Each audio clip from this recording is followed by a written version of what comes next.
So we're just at the Copart facility. We brought the pickup up and we've just bought our new project car. So it has been previously crashed. It's a Range Rover Sport Supercharged. So we'll have to get it back to the workshop. We'll get the trade plates on it now, drive it back. It's got MOT, we'll put the trade plates on it. And then we'll get back to the workshop and have a look and see, maybe get some diagnostics on it, have a look, get underneath it and see if we can see evidence of how what it was crashed and how it's been repaired, to what standard.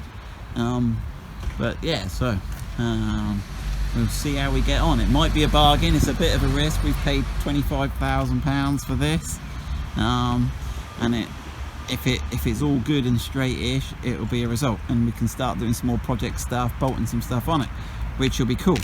Right, I'm going to drive it first, then if it's all safe, then Ian's going to have a go. So let's get on the road.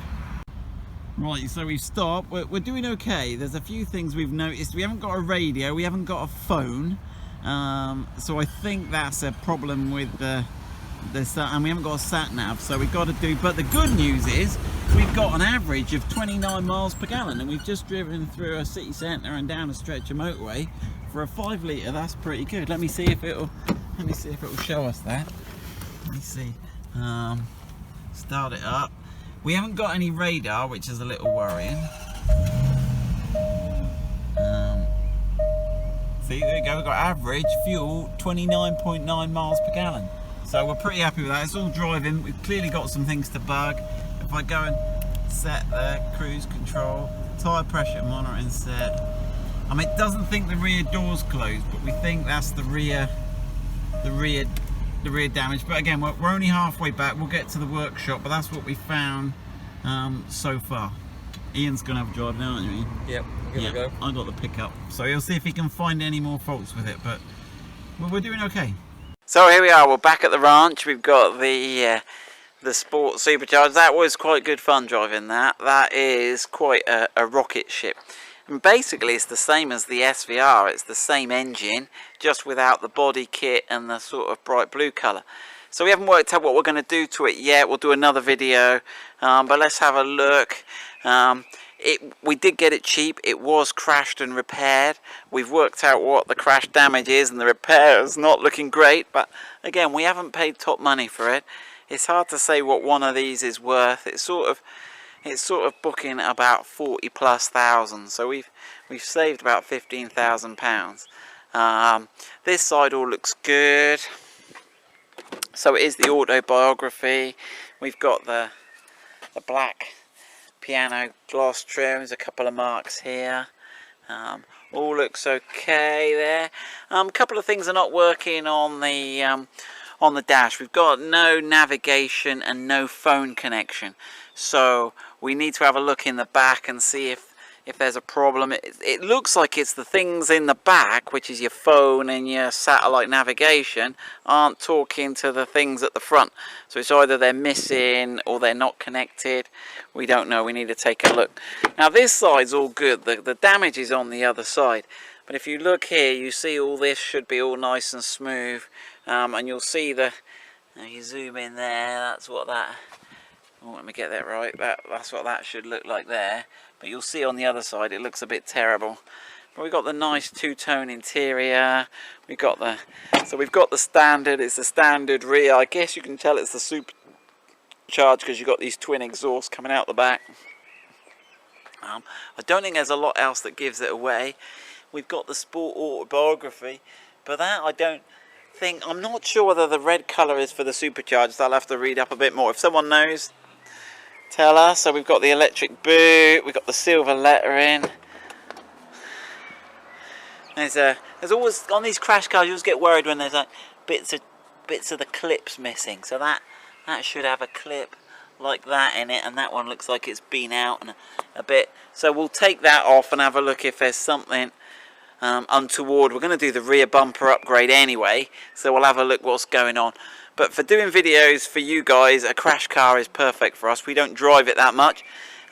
This is an interesting thing. So here it looks like we should have the deployable tow bar. That's what that is. But looking underneath, it hasn't got the deployable tow bar cover. So I need to get that off and have a look under there, take those out and see if we have got the tow bar under here, or whether that's all gone. Oh, it might be up under there, I don't know. We'll have a little look see, but that'll be another video, we'll do that. Well, we're under here, let's have a look underneath the car.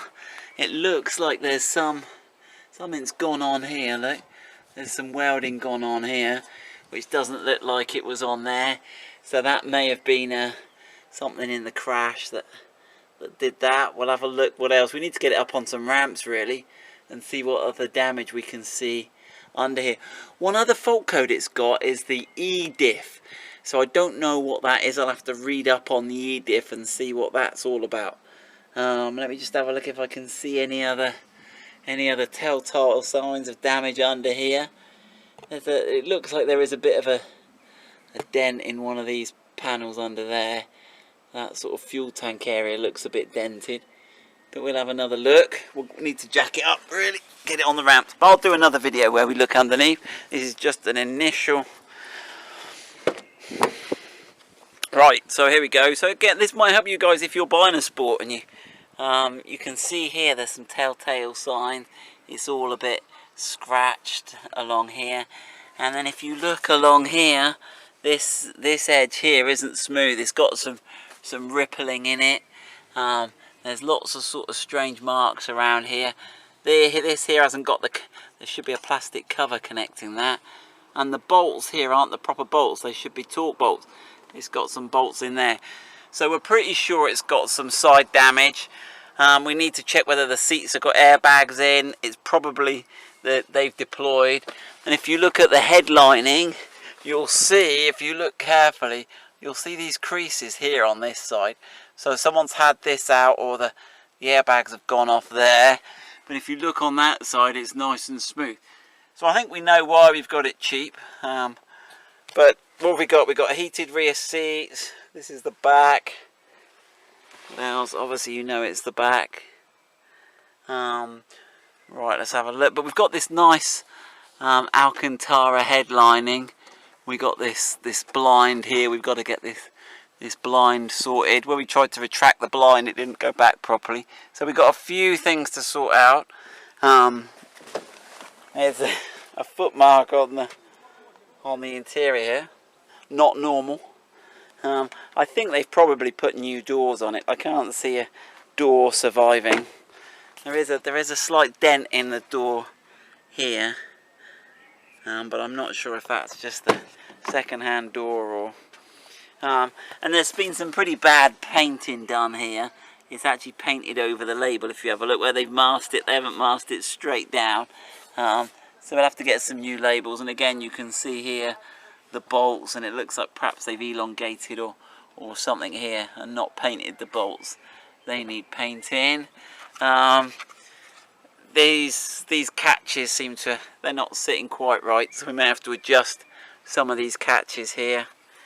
We'll need to check whether the airbag is still in the steering wheel, but we'll take it all apart and we'll have a look. But again, we're not going to really be driving this every day. It's a development vehicle, so it should do what we need it to do. And we've got a lot of people asking us for videos on the Sport, and we're going to show you how to fit the body kit, how to change the side vents. If you've got any videos you want doing on your Sport, let us know. We'll change the door handles, we'll do the mirror covers, we'll do the bonnet vents, we'll do all the roof rack, the side steps. Just try and help people out doing up there. Right, what else? We managed to get 29 miles per gallon average. So we got the E-diff, the stereo. Ian's just joined me. Anything else? We need to look at the tow bar. But we'll do a series of videos over the coming weeks and try and get this car up together, get everything working. If we can't get the infotainment system working, we have got the Merriway one, and so we'll fit the new Android unit, which actually will solve all the problems we've got. So that may be a good way of getting this fixed. We got the massive brakes with the Brembo calipers on this one. Yeah, you can see that dent more clearly here. Do you want to just pop the engine in and we'll have a look underneath and see? Pop the hood. So But I don't think... 5 litre, you mean? 5 litre, yeah, just check we haven't been mugged off. Soundtrack of a Yeah, petrol engine. one of those plug-in, you can get those plug-in things, can't you? He looks big to me. He's got a supercharged thing on the top. All the front looks pretty mint, actually. Did it drive alright, Ian? Oh, it's still warm. Yeah. Yeah. So it all looks... It's only done 40,000 miles. The car's only 4 years old. I'm not sure what this would have cost new, but I'm guessing more than £75,000. And so we've got it for a third of its new cost. So even with the damage, I think we're still... For what we need it for, I think we're still doing well. These are the air intakes, aren't they, Ian? See now they're way up here on these, so you can wade to this depth. Yeah, crazy. Maybe we'll take this one off road. We'll give it a go. Right. Anyway, there you go.